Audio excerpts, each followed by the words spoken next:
사모하고 기대하게 만드는 귀한 찬양, 분일 찬양대 감사합니다. 주님이 기쁨으로 받아주시고 저에게도 큰 은혜가 되었습니다. 감사합니다. 여러 차례 말씀드린 대로 이 팔복은요, 예수 그리스도를 따르는 그리스도인들의 성품과 특성을 가르쳐 줍니다. 그래서 그리스도인들은요, 전부 다 이 8가지 복의 특징이 그 삶 가운데 나타나게 되어 있습니다. 이 시간에는 이 팔복 중에서 6번째 복에 해당하는 마음이 청결한 자가 받는 복에 대해서 생각해 보겠습니다. 오늘 본문 다시 한번 읽어볼까요? 7절이죠. 8절입니다. 죄송합니다. 시작.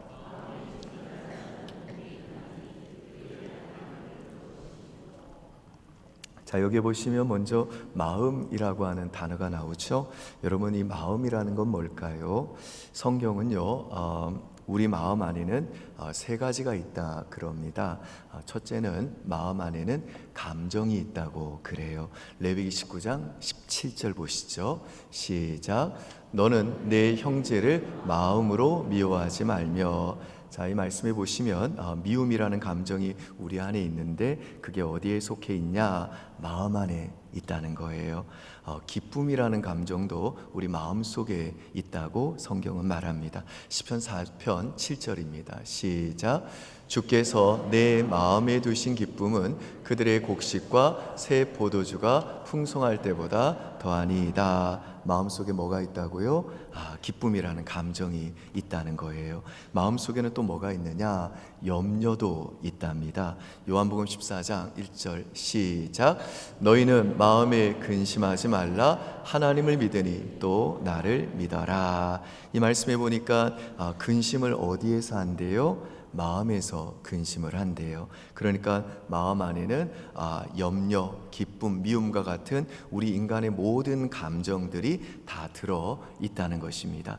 두 번째로요, 이 마음 안에는 감정만 있느냐? 그렇지 않고 이성, 즉 생각도 있다라고 성경은 말합니다. 잠언 16장 9절 보실까요? 시작. 사람이 마음으로 자기의 길을 계획할지라도. 자, 이 말씀에 보시면 지금 마음 안에서 계획을 세운다고 그러죠. 그러니까 마음은요, 감정뿐만 아니라 이성적인 활동도 한다는 것입니다. 여러분, 오늘 예배 오시기 전에 내가 오늘 예배 후에 이것도 하고 저것도 해야겠다, 그렇게 계획을 세우고 오셨죠? 생각하고 오셨잖아요. 그렇죠? 아무 생각 없이 오셨어요? 그렇지 않죠? 그 생각이 어디 있느냐? 우리 마음 안에 있다는 거예요. 마음에서 생각도 한다는 것입니다.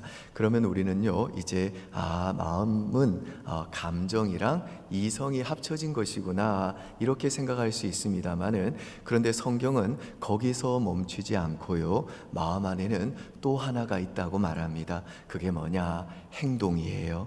그러니까 마음이 하는 한 가지 일이 더 있는데 마음은 행동도 한다는 것입니다. 마음 안에는 행동, 즉 의지도 있다는 거예요. 전도서 10장 2절 보실까요? 시작. 죄송합니다. 전도서 10장 2절이에요. 전도서 10장 2절을 제가 안 드린 것 같아요. 제가 읽어드리겠습니다. 지혜자의 마음은 오른쪽에 있고 우매자의 마음은 왼쪽에 있느니라. 자, 이게 무슨 말이냐면요, 우리 마음에 따라서 우리가 가는 방향이 달라진다는 것입니다. 마음의 방향이 행동의 방향도 결정한다는 거죠. 그러니까 우리는 보통 내가 내 감정을 잘 컨트롤하면 내가 바른 길을 갈 수 있을 거다라고 이야기합니다만은, 성경은 뭐라 그러냐? 우리 감정을 컨트롤한다고 우리 인생의 방향이 달라지는 게 아니라는 것입니다. 그게 아니라 우리 마음이 변해야만 우리 인생의 방향도 바른 길로 갈 수 있다는 거예요. 그러니까 이성과 감정과 행동이, 의지가 모두 머무는 곳이 어디냐? 마음이라는 것입니다. 우리의 삶의 결과를 결정하는 건 감정도 아니고 이성도 아니고 행동도 아니고, 이 감정과 이성과 행동을 주관하고 움직이는 마음에 달려 있다는 것입니다. 그래서 잠언 기자가 이렇게 말씀합니다. 잠언 4장 23절입니다. 시작.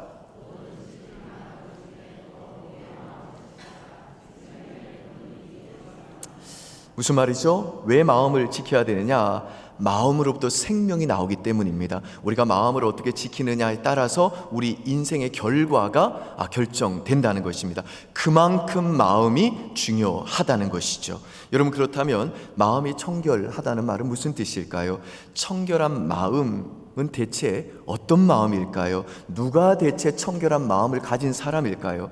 오늘 본문에 나오는 이 청결이라고 하는 단어는요, 두 가지 의미가 있습니다. 첫 번째로 이 청결이라고 하는 단어는요, 질서 있게 잘 정리된 마음, 질서 있게 잘 정리된 마음이라는 뜻입니다. 예컨대 우리 주부들이 김치찌개를 보글보글 끓였어요. 되게 맛있겠죠. 그 안에 뭐 돼지고기도 있고 제가 좋아하는 묵은지도 있고요. 두부도 있어요. 두부가 당에 좋대요. 그래서 제가 두부를 엄청 먹고 있습니다. 너무너무 맛있게 생겼죠. 그런데 이 김치찌개가요, 냄비에 잘 담겨 있으면 참 깨끗하다, 참 보기 좋다, 참 먹음직스럽다, 참 먹고 싶다, 이런 생각이 들겠지만, 만약에 이 김치찌개가 냄비가 아니라 바닥에 흩어져 있다면 어떨까요? 그럼 우린 즉시 뭐라고 그래요? 더럽다 라고 말한다는 것입니다. 또 코를 푼 휴지가 있다고 해봅시다. 그 코 푼 휴지가 휴지통에 잘 담겨 있으면 그걸 우리는 뭐라고 그러죠? 깨끗한 상태다 그러잖아요. 하지만 그 코 푼 휴지가 사람들이 음식을 먹는 그 식탁 위에 있으면요, 더럽다 그렇죠? 그렇죠? 그러니까 우리는 어떤 물건이 있어야 될 제 위치에 있느냐 안 그러냐에 따라서 질서가 있다 혹은 무질서하다, 깨끗하다 혹은 더럽다 그런다는 겁니다. 마찬가지로 우리 마음이 올바른 질서가 잡혀 있는 상태를 가리켜서 마음이 청결하다, 마음이 깨끗하다 라고 말한다는 것입니다. 반대로 우리의 마음의 질서가 무너져 버렸을 때 마음이 깨끗하지 못하다, 마음이 청결하지 못하다, 마음이 더러운 상태다 그런다는 겁니다. 청결이라고 하는 이 단어에는요, 또 다른 의미가 있는데 그게 뭐냐? 혼합되거나 섞이거나 둘로 나뉘지 않는 단 한 개의 마음, 혼합되거나 섞이거나 둘로 나뉘지 않는 단 한 개의 마음이라는 이 뜻이 이 청결이라는 단어에는 들어 있습니다. 그러니까 청결한 마음은 뭐냐? 둘로 나뉘지 않는 단일한 마음이라는 겁니다. 여러분, 둘로 나뉘지 않는 마음이 왜 깨끗할까요? 왜 청결할까요? 다른 말로 하면 마음이 둘로 나뉘면 왜 그걸 더러운 마음이라고 그럴까요? 예컨대 한 10년 전에 미국의 어느 카드 회사가요, 출시한 카드 중에 이런 문구가 쓰여 있는 카드가 있었어요. 그 문구가 뭐냐? 우리가 각기 가족들과 함께 축하할 때 나는 당신을 생각할 것입니다. 잘 들어보세요. 우리가 각기 가족들과 함께 축하할 때 나는 당신을 생각할 것입니다 라고 하는 이 크리스마스 카드 문구예요. 이게 뭐냐면요, 바람을 피우는 사람을 위한 크리스마스 카드인 거예요. 미국에서 이 크리스마스는요, 우리나라의 설이나 추석처럼 가족과 함께 보내는 큰 명절이거든요. 그래서 온 가족이 함께 모인다고요. 그런데 어떤 남자가 바람을 피우는데 불륜녀에게 보낸 카드 내용이 뭐냐? 내가 크리스마스를 어쩔 수 없이 지금 내 가족과 함께 있지만 사실 나는 당신을 생각할 거라는 겁니다. 크리스마스니까 남편이 크리스마스이기 때문에 아내하고 아이들하고 웃으면서 즐겁게 같이 한 집안에서 밥 먹고 있긴 하지만, 그리고 또 아내를 향해서 연신 사랑한다고 고백은 하지만 정작 그 순간에도 그 남편의 마음은 어디가 있었느냐? 내 마음은 불륜녀 당신에게 향하고 있다는 거예요. 나는 당신을 생각하고 있다는 겁니다. 당연히 이 카드는요, 나오자마자 여론의 집중 포화를 받았고 비난을 받긴 했습니다만은 그래도 팔리기는 엄청 팔렸대요. 이 나쁜 놈들 같으니라고. 이 바람 피는 남자들이 그만큼 많다는 거예요. 우리 여성분들은 이런 말 들으면 어떤 기분이 드세요? 갑자기 더럽다 그런 생각 드시죠? 여러분, 이게 바로 둘로 나뉘진 마음이에요. 이게 바로 청결하지 못한 마음, 깨끗하지 못한 마음, 더러운 마음이라는 겁니다. 남편이 아내에게 내가 너를 사랑한다 얘기하지만 지금 그 마음은 어디가 있죠? 나뉘어져 있죠. 불륜녀한테도 가 있다는 거예요. 이건 단일한 마음이 아니라 두 마음이라는 겁니다. 마음이 나누어진 거라는 거예요. 이처럼 마음이 청결하다라는 말은 뭐냐? 마음의 질서가 딱 바르게 잡힌 상태고 두 마음으로 나뉘지 않는 단일한 마음으로 오직 한 가지 대상에게 향하는 상태, 이게 바로 청결한 마음이라는 겁니다. 그래서 청결한 마음을 가진 사람은 어떤 사람이냐면요, 이 세상의 그 어떤 무엇보다도 하나님을 가장 사랑하는 사람이고 사랑이라는 겁니다. 그래서 돈이나 명예나 출세나 지식이나 외모나 여가 생활이나 건강이나 사람이나 가정이나 자식과 같이 하나님이 내게 주신 좋은 것들이 있죠. 선물이 있죠. 그것들을 누리고 즐기지만 그걸 어디에 두느냐? 질서 있게 하나님 밑에 딱 종속시켜 가지고 그것들보다도 하나님을 가장 사랑하는 마음으로 질서가 딱 잡힌 사람, 그리고 마음이 하나님도 사랑하고 세상도 사랑하고 이렇게 둘로 나뉘어진 게 아니라 한 마음으로, 단일한 마음으로 하나님을 가장 사랑하고 하나님을 가장 높이고 하나님을 가장 갈망하고 하나님을 가장 신뢰하는 사람, 이게 바로 마음이 청결한 사람이라는 것입니다. 그러니까 마음이 청결한 사람은 한마디로 말하면 뭐냐? 이 세상의 그 어떤 무엇보다, 이 세상의 그 어떤 누구보다도 하나님을 가장 사랑하고 하나님을 가장 갈망하고 하나님을 가장 신뢰하는 사람, 이게 바로 마음이 청결한 사람이라는 것입니다. 반대로 하나님보다 다른 것에 더 많은 애정과 안전과 가치를 두는, 그렇게 질서가 흐트러진 마음이나 하나님도 사랑하고 세상도 사랑하고 하나님에게도 한 달이 걸치고 세상에게도 한 달이 걸치는 이렇게 두 마음을 가진 사람을 가리켜서 성경은 뭐라냐? 저 사람은 마음이 정결하지 못하다. 저 사람의 마음은 깨끗하지 못하다. 저 사람의 마음은 지금 더러운 상태다 라고 말한다는 것입니다. 그런데 여러분, 우리가 만일에 하나님보다 돈을 가장 사랑하면요, 돈이 나를 힘들게 합니다. 왜냐? 내가 가장 사랑하는 것이 돈이기 때문에 만약에 돈이 나를 왜 사랑하지 않지? 왜 돈이 나를 이렇게 인정해 주지 않는 것이? 왜 나는 돈을 벌기 위해서, 그 사랑을 받기 위해서 내가 이렇게 애쓰는데 돈은 나한테 아무런 희생을 해주지 않고, 돈은 왜 나를 사랑해 주지 않고, 돈은 왜 나에게 대가를 주지 않지? 돈이 왜 나를 인정해 주지 않지? 하면서 돈이 내 삶에 좀 부족하게 되면 나는 돈을 지금 가장 신뢰하고 돈을 가장 사랑하기 때문에 그렇게 나를 인정해 주지 않는, 지지해 주지 않는 그 돈 때문에 우리 마음은요, 온갖 불안과 분노와 질투가 내 마음을 사로잡게 된다는 것입니다. 우리 청년들 중에는요, 연애와 결혼이 내 삶의 궁극적인 사랑이라고 여기는 청년들이 있습니다. 그러면 이 청년들은요, 내가 만나는 사람과 헤어졌어요. 혹은 내가 결혼 시기를 놓쳐버렸습니다. 지금 또 내가 만나는 남친이랑 여친이랑 관계가 이상해지기 시작을 해요. 그러면 막 어쩔 줄을 몰라 하는 겁니다. 왜냐? 내가 지금 하나님을 사랑한다고 말은 하지만 정작 내 인생에 안전과 견고함을 주고 행복을 주는 것은 연인과의 만남이고, 내가 진짜 사랑하는 게 사실은 하나님이 아니라 연인과의 만남이기 때문에 그게 나한테 보상해 주지 않거나 그 만남의 타이밍이 안 오면 온갖 분노가 마음 가운데 일어나고 인생이 마치 무너진 것처럼 좌절하고 낙심하게 된다는 겁니다. 만약에 내가 가장 사랑하는 것이 자녀이면요, 자녀가 내 우상이 되면요, 그러면 자녀에게 이 부모는 엄청난 걸 요구한다는 것입니다. 왜냐? 이 자녀가 실패하지 않는 게 내 인생이기 때문에 이 자녀가 만약에 무너지면요, 그 자녀가 내 인생 전부였기 때문에 나도 마치 내 인생이 무너진 것처럼,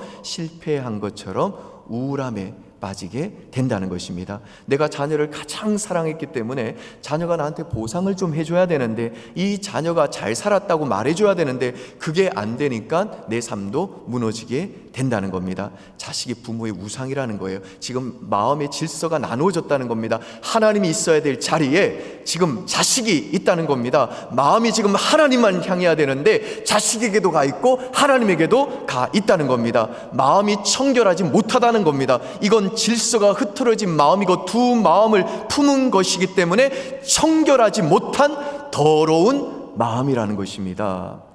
여러분, 그러면 이렇게 흐트러지고 나누어진 깨끗하지 못한 우리의 마음이 언제 청결한 마음으로 변하게 될까요? 하나님의 공급하심과 나를 향한 하나님의 사랑이 내 마음을 사로잡을 때, 그게 내 마음의 실제가 될 때 우리 마음이 하나님을 가장 사랑하고 가장 갈망하고 가장 신뢰하는 청결한 마음으로 바뀝니다. 예컨대 여러분도 그런 경험이 있을 거예요. 내가 지금 마음이 좀 흐트러져 있어요. 질서가 안 잡혀 있다고요. 세상 근심 걱정 때문에 마음이 세상에도 가 있고 하나님에게도 가 있어요.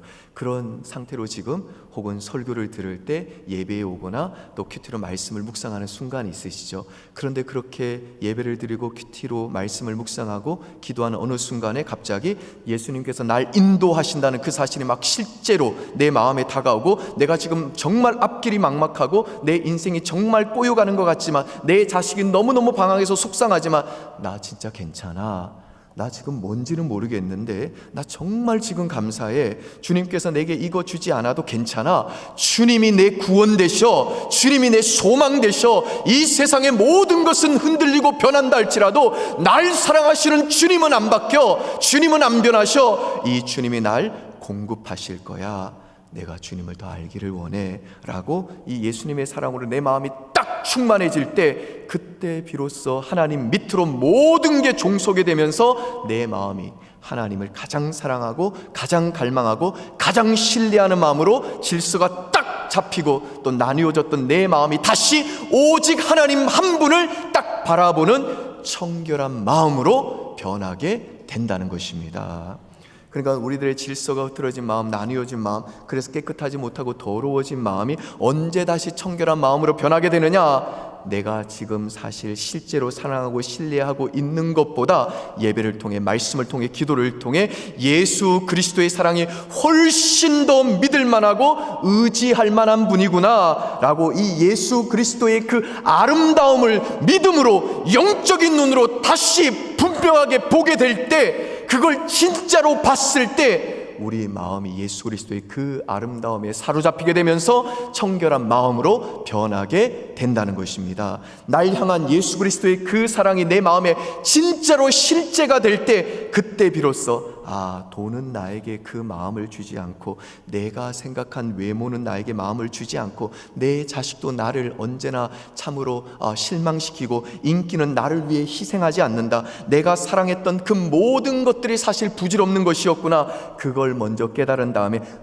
내가 가장 사랑하는 것, 내가 가장 믿음 만한 곳을 향해서 가는 게 나라는 존재구나, 그게 내 마음이구나. 그런데 내가 지금 이렇게 불안한 이유는 하나님이 아니라 내 마음이 지금 날 위해서 희생하지 않고 흔들리지도 않고 변하는 것들을 의지하고 있었기 때문이구나, 그걸 내가 하나님보다 더 사랑하고 있었기 때문이구나. 그런데 예수님의 사랑은 그분의 삶에 어떤 고난이 오든, 십자가가 심지어 위협하던 그분의 마음은 언제나 나를 향해 있구나, 그분의 마음은, 그분의 사랑은 변치 않구나, 그분은 날 위해 자신의 생명을 내어주시기까지 날 사랑하시고 날 위해 자신의 전부를 희생하시는 분이구나, 그분이 내 인생을 책임져 주신다, 그분이 나에게 가장 좋은 거 주신다, 그분이 내 인생의 모든 것을, 필요를 공급하신다, 그분의 사랑은 절대로 나를 실망시키지 않는다 라고 이 예수님의 사랑과 그 아름다움을 우리가 믿음의 눈으로, 영적인 눈으로 보는 순간, 지금 내 삶의 이 여정 속에서도, 지금 내가 맞닥뜨리고 있는 이 인생의 위기 속에서도 절대로 예수님의 그 사랑과 공급은 나에게 끊어지지 않을 것이다 라는 이 확신이 들면서 내 마음이요, 그때 비로소 이 세상에서 그 어떤 무엇보다도 예수님을 가장 사랑하고, 예수님을 가장 갈망하고, 예수님을 가장 신뢰하는 질서가 잡힌 마음으로, 오직 예수님만 바라보는 마음으로, 그렇게 우리의 마음이 청결한 마음으로 변화되게 된다는 것입니다. 오늘 이 시간 예배 가운데 여러분을 향하신 예수님의 사랑, 예수님의 아름다움, 믿음의 눈으로 보심으로 여러분의 흐트러진 그 마음, 질서가 흐트러진 그 마음, 양다리 걸치고 있는 그 마음이 다시 청결한 마음으로, 질서가 딱 잡힌 마음으로, 주님만 바라보는 그 마음으로, 그 청결한 마음으로 변화되는 은혜가 있으시기를 주님의 이름으로 축복합니다. 축복합니다. 제임스 스미스라는 신학자가 이런 말을 했어요. 너는 누구냐 하면 You are what you love. 너는 너가 사랑하는 그것이 바로 너다 그랬어요. 그러니까 너는 누구냐? You are what you think. 너가 생각하는 것이 너다, 이거 아니라는 거예요. 그리고 너는 누구냐? You are what you learn. 너가 배우는 것이 바로 너다, 이것도 아니라는 거예요. 그게 아니라 성경이 하는 말은 뭐냐? 우리 마음은 언제나 내가 진짜로 사랑하는 대상에게로 끌리고 언제나 내가 진짜로 의지하는 대상에게로 끌리기 때문에 너가 누구인지 널 정의하고 싶니? 너는 누구냐? You are what you love. 너는 네가 사랑하는 그것, 네가 신뢰하는 그것, 그게 바로 네 자신이다 라고 성경은 말한다는 것입니다. 그러니까 성경은 우리 인간은 어떤 존재냐? 마음이 내가 사랑하고 갈망하고 신뢰하는 대상에게로 끌리는 존재라는 겁니다. 그래서 우리는요, 하나님을 사랑하고 신뢰하지 않으면 반드시 우리 마음은 다른 대상을 사랑하게 되어 있고 다른 대상을 신뢰하게 되어 있다는 겁니다. 그래서 너 마음이 끌리는 그곳으로, 네가 사랑하는 그곳으로 가게 될 거다. 그리고 너가 왜 불안한 줄 아니? 네가 지금 하나님이 아닌 변할 수 있는 어떤 대상을 더 사랑하고 신뢰하기 때문에 그 네가 사랑하고 신뢰하는 그것이 위협받게 될 때, 그것이 네 뜻대로 되지 않으면 너는 불안하게 되는 거야 라고 이야기한다는 것입니다. 여러분, 비치볼 있죠? 바닷가에 가면 가지고 노는 공 있잖아요. 그 공을 물속에 아무리 넣으려고 해도 어느 정도 들어가지만 손을 넣는 순간 어떻게 되죠? 팍 하고 곧바로 튀어오르죠. 마찬가지로 우리 마음이 끌리는, 우리가 진짜로 사랑하고 갈망하고 신뢰하는 대상이 하나님으로 변하지 않으면요, 우리 마음도요 금방 그 비치볼처럼 금방 튀어오르게 되어 있다는 거예요. 우리가 사랑하고 신뢰하는 변하는 그 대상 때문에 이 비치볼처럼 그렇게 계속해서 업앤다운 할 수밖에 없다는 겁니다. 마음이 통제되지를 않는다는 겁니다. 예컨대 며칠 전에 저도 그렇고 우리 목사님들이 가장 많이 설교 때마다 인용하시는 팀켈러 목사님이 췌장암으로 돌아가셨는데요. 팀켈러 목사님이 10대 소녀 얘기를 한 적이 있어요. 10대 소녀가 목사님한테 와가지고 목사님 저 우울해요, 목사님 좀 기도 좀 해주세요. 그래서 목사님이 이 10대 소녀에게 먼저 복음을 설명해 줬다는 거예요. 너 왜 그렇게 우울하니? 너의 삶에 왜 좌절이 있다고 생각하니? 그리스도께서 너를 위해 죽으셨고 그리스도가 끔찍하게 널 정말 사랑하시고 너의 인생에 어떤 고난이 있어도 널 이끄실 거야. 네가 정말로 그걸 믿는다면 너의 그 상황에 흔들리지 않아도 돼 라고 그랬어요. 그랬더니 이 10대 소녀가 뭐라고 그러냐? 네, 알아요 목사님, 저 그거 다 이해해요. 저 어릴 때부터요 우리 부모님 예수 믿어가지고 모태신앙으로 그거 맨날 교회에서 듣고 자랐어요. 저 예수님 믿어요. 그런데요 목사님, 저 학교 가면요 남자애들이 절 거들떠 보지도 않아요. 그래서 전 늘 우울해요 그러는 거예요. 그러니까 이 소녀가 진짜 믿었던 거, 이 소녀의 마음이 진짜로 사랑했던 것은 예수님이 아니라 남자애들이었다는 거예요. 그래서 예수님이 나를 사랑하고 그분이 날 지킨다는 그것이 실제로 다가오지 않았다는 겁니다. 그래서 이 소녀는요 예배도 드려요, 말씀도 들어요. 그런데 이 소녀의 생각, 감정, 행동은 어디로 늘 향했느냐? 예수님이 아니라 이 소녀가 진짜로 그 소녀에게 실제라고 여기는, 진짜로 사랑하고 신뢰했던 남자애들한테 늘 향했다는 거예요. 그래서 이 소녀가 변화되기 위해서는 뭐가 필요하냐? 이 소녀가 진짜로 사랑하고 진짜로 갈망하고 진짜로 신뢰하는 그 대상이 남자애들에서 예수님으로 변할 때, 그 마음이 그렇게 변할 때 비로소 이 소녀의 이성과 감정과 행동도 변하게 된다는 것입니다. 최근에 연예인 김수미 씨가 회심을 했죠. 이분은 전원일기 일용엄마로 참 유명하신 분이잖아요. 제가 알기로는요 이분이 과거에 신내림 비슷한 것도 받은 분이셨어요. 이분이 근데 예수를 믿은 거죠. 놀라운 기적이죠. 이분이 뭐라고 간증하느냐? 자기는 성격이 딱 부러지는 사람이기 때문에 남들 정죄하고 미친 듯이 욕하면서 다니는 게 자기 인생이었다는 거예요. 남편을 늘 쫓아다니면서 욕을 쏟아붓고 그랬는데 자기가 딱 예수 믿은 다음에 너무 기쁘다는 거예요. 예수님이 너무 좋아졌다는 거예요. 그런데 이제 한동안 비가 오지 않았던 때가 있었어요. 자기가 방배동 4층 빌라에 사는데 자기가 4층에 살고 있고 이제 옥상을 자기가 마음대로 쓸 수 있어가지고 옥상을 정원으로 딱 가꿨다는 거예요. 그런데 어느 날 그렇게 비가 많이 오는 바람에 이 빌라 전체에 물이 샜다는 거예요. 그래서 방수하는 사람이 와서 보니까 4층의 옥상에 있는 그 정원 때문에 비가 새는 것 같다고 하면서 일단 방수를 하려면 이 옥상 전체의 정원을 전부 다 걷어내고서 방수 시설을 다시 해야 되는데 그게 한 1,500만 원 정도가 든다는 거예요. 김수미 씨가 자기가 예수 믿기 전 같았으면요 이렇게 얘기했을 거라는 거예요. 이거 내가 10년 걸려서 만든 정원이다. 내 정원 때문에 물이 샜다는 증거가 있느냐? 나 절대 못한다. 3층에 있는 사는 사람들한테 내가 왜 돈을 물어줘야 되냐? 난 절대로 못한다. 이렇게 말을 했을 거라는 거예요. 근데 자기가 예수 믿고 나서 자기보다 이제 자기 보고 1,500만 원 내라고 밑에서 막 고쳐내라고 그렇게 하는데 Don't worry, don't worry. 그랬대요. 걱정하지 마라. 사람 안 다치고 사람 안 죽은 게 어디냐? 제가 다 해드리겠습니다. 괜찮습니다. 내가 10년 이 정원 가꿨지만 이거 사람보다 중요한 거 아닙니다. 정원 내가 싹 다 치워서 고치겠습니다. 그랬다는 거예요. 그런데 마음이 너무 편안하다는 거예요. 자기가 그렇게 바뀌었대요. 왜요? 예수님이 너무 좋은 거예요. 예수님이 날 사랑하시고 내 인생을 가장 선한 길로 인도하신다는 걸 자기가 이제 확신한다는 거예요. 그리고 이제 그 간증을 하고 있는 그 와중에도 무슨 일이 생겼냐? 그 교회에서 자기를 불렀는데요, 앞에서 행사가 너무 길어지는 바람에 1시간이나 늦어졌다는 거예요.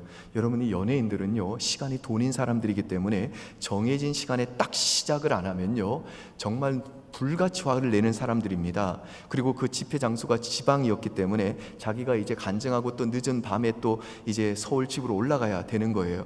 원래 김수미라는 사람은 이렇게 스케줄이 차질이 생기면 절대로 기다리는 사람이 아니라는 거예요. 근데 그렇게 1시간을 쭉 기다리고 나서 뭐라고 그러냐? It's okay, don't worry. 그렇게 간증 다 하고 내일 새벽에도 또 일정이 있어가지고 서울로 급하게 올라간다는 거예요. 제가 지금 이렇게 살고 있어요 라고 그렇게 간증을 했다는 거예요. 무슨 말이죠? 이 세상에 그 무엇과도 바꿀 수 없는 예수님의 아름다움을 본 겁니다. 그러니까 그 마음이 예수님을 가장 사랑하고 가장 갈망하고 가장 신뢰하는 마음으로, 질서가 딱 잡힌 마음으로, 예수님만 바라보는 한 마음이 청결한 마음으로 변하니까 어떤 현상이 나타나느냐? 그 마음으로부터 나오는 생각, 감정, 행동까지 싹 다 변하더라는 것입니다.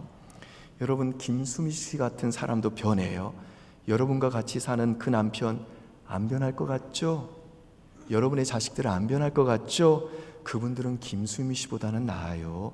그분들도 변한다고요. 언제 변하냐? 예수님의 아름다움을 볼 때, 그래서 흐트러져 있던 그 무질서한 마음, 나누어졌던 마음, 그 깨끗하지 못한 마음이 예수님을 가장 사랑하고 가장 갈망하고 가장 신뢰하는 청결한 마음으로 변하는 은혜 딱 받으면 그 마음으로부터 나오는 감정, 생각, 행동 싹 다 변한다는 것입니다. 믿습니까? 이 변화되는 은혜가 아직 예수 믿지 않는 여러분의 남편과 또한 자식들에게 있으시기를 주님의 이름으로 축복합니다.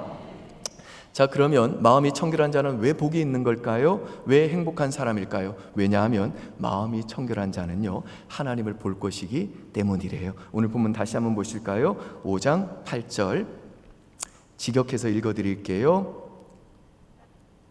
행복한 자여, 마음이 청결한 자여, 왜냐하면 그들이 하나님을 볼 것이기 때문이다.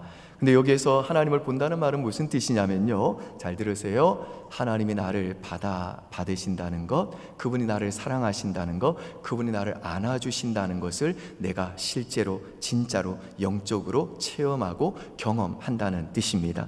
여러분, 팔복은 서로 논리적으로 서로 이어진다고 그랬죠. 그래서 6절에서 우리 그리스도인은 그리스도의 의로 배부르게 된 자들이라고 그러고, 이제 마음이 그렇게 청결한 자는 복이 있다라는 말이 나오는데요, 이게 무슨 말이냐면요, 오직 그리스도의 의로 배부르게 된 자들만이 이제 다른 사람을 향해서도 긍휼을 베풀 뿐만 아니라 그 마음이 청결해질 수 있다는 겁니다. 왜 그러냐? 예수 그리스도께서 내 죄를 다 가져가셨거든요. 그리고 예수님이 행하신 그 순종을 내 것으로 여겨주셨습니다. 그래서 하나님께서는 그리스도 안에서 우리를 완벽하게 의롭다고 여겨주신다는 겁니다. 우리는 문제가 참 많은 허물투성이지만 있지만 하나님께서는 언제나 우리를 그리스도 안에서 조건 없이 받아주신다는 겁니다. 그래서 그리스도의 의로 배부르게 된 자들은 이제 스스로를 어떻게 생각하게 되느냐, 이렇게 나를 사랑하시는 하나님이 계신데 내가 뭐 또 다른 의지할 만한 다른 안식처를 찾을 필요가 없겠다라고 생각하게 된다는 겁니다.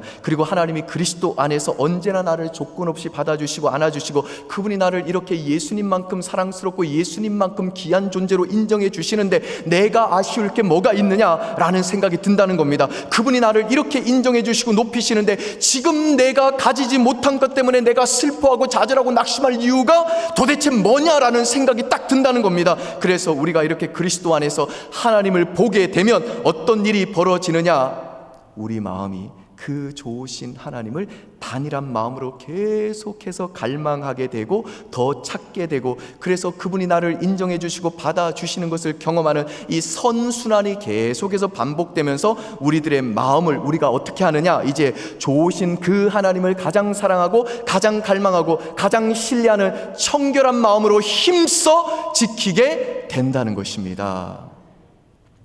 여러분이 조정민 목사님 계시죠? MBC 방송국 사장도 하셨고 뭐 뉴스데스크 앵커도 하신 참 잘 나가시는 분이셨죠. 이분이 뭐 술꾼이었잖아요. 그런데 예수 믿고 그 술 다 끊고 이제 미국 시카고에 있는 신학교에 갔어요. 이제 모든 걸 다 버리고 갔는데 전도사 시절이니까 가난했던가 봐요. 그래서 어느 날 기도하는데 추어탕이 너무 먹고 싶더래요. 그런데 뭐 신학생으로 미국에 신학 공부까지 오른 사람이 하나님과 그 의를 구해야지 하나님께 저 추어탕 먹고 싶습니다 이렇게 기도하면 안 된다고 이분이 순수한 마음 가운데 생각을 하셨다는 거예요. 그래서 그냥 추어탕이 너무 먹고 싶다, 추어탕 그렇게 생각만 하고 차마 기도를 못했다는 거예요. 그리고 시간이 좀 흘렀는데 회오리 바람이 불고요, 눈이 엄청 오던 날이었대요. 시카고는요, 눈이 겨울에 오면요 막 이렇게 4m 5m 쌓인다고 그러잖아요. 눈이 엄청 오는 날 누가 그 눈길을 헤치고 밤 11시에 자기 문을 두드렸는데 서울에서 추어탕을 올려가지고 어느 집사님 한 분이 오셨다는 거예요. 그 집사님 하는 말이 뭐냐, 조정님 목사님의 사모님 생일이어서 케이크를 갖다 주면서 한국에서 추어탕을 올려왔다는 거예요. 근데 눈이 너무 많이 와가지고 뉴욕에서 비행기 내렸다는 거예요. 뉴욕에서 내려가지고 어떻게 했느냐, 5시간을 그 눈길을 이분이 운전해서 직접 왔다는 거예요. 그리고 추어탕 그냥 주더니 그냥 가버렸다는 거예요. 조정님 목사님이요, 그 추어탕 받고는요 엄청 울었다는 거예요. 그러면서 이렇게 고백했습니다. 나는 그 사건이 너무 충격으로 다가와서 그 사건을 경험한 이후에는 하나님을 사랑하는데 더 이상 부족하지 않다. 그렇게 내가 생각했던 내 인생에 생각만 했던 내 인생의 그 가장 작은 부분까지도 아시고 인도하시고 공급해 주시는 그 섬세한 하나님이, 그리고 그렇게 날 위해 위대하게 일하시는 하나님이라면 내가 무슨 생각을 한들 모르시겠으며 내 기도에 가장 좋은 것으로 응답해 주지 않겠으며 내 인생을 책임져 주지 않겠느냐라는 그 확신이 들었다는 거예요. 사랑하는 우리 은평의 가족 여러분들, 우리 하나님은 어떤 분이시냐, 내가 그냥 추어탕 먹고 싶다 그 생각만 해도요 그것을 아시고 우리를 위해 섬세하게 그러나 위대하게 일하시는 좋으신 우리 아버지십니다.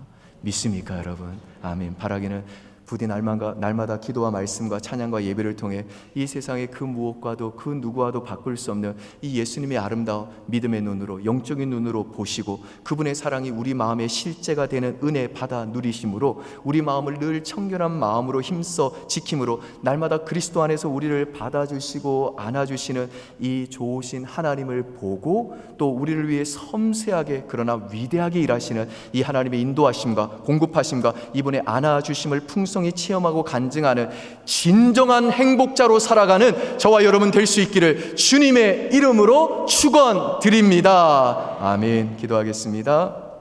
하나님 아버지, 좋으신 하나님이 우리 아버지시니 얼마나 좋은지 모릅니다. 그런데 우리 마음은 어떻게 된 노릇인지, 그렇게 좋으신 하나님을 내가 신뢰하고 의지하고 사랑하기보다는 얼마나 자주 하나님이 아닌 다른 대상을 하나님 자리에 놓고 그래서 질서가 흐트러진 마음으로 하나님도 사랑했다가 다른 또 대상도 사랑했다가 그렇게 두 마음으로 나뉘어질 때가 많은 거 고백합니다. 그럼에도 불구하고 우리 하나님은 그리스도 안에서 이 모든 죄를 그리스도가 가져가게 하시고 그리스도의 그 완전한 순종을 통해 이루신 그 의를 우리에게 주심으로 우리가 그저 하나님께 나아가기만 하면 하나님은 언제나 우리를 따뜻하게 맞이해 주시고 그리스도만큼 존귀하게 여겨주시고 사랑해 주시고 우리를 그렇게 섬세하게 위대하게 인도해 주시는 좋으신 우리 하나님인 줄 믿습니다. 무릇 지킬 만한 것보다 우리의 마음을 참으로 청결한 마음으로 유지하도록 그렇게 힘써 지키는 은혜를 우리에게 허락하여 주셔 그 청결한 마음으로 늘 하나님을 바라보게 하시고 하나님을 보는 행복을 주시고 그 하나님이 우리를 섬세하게 위대하게 인도하시고 공급해 주시고 안아주시는 이 풍성한 하나님의 역사를 체험하는 진정한 행복자로 살아가는 우리 모든 은평의 가족들 될 수 있도록 은혜 베풀어 주시옵소서. 믿사옵고 예수님 이름으로 기도합니다. 아멘. 말씀 기억하면서 찬송가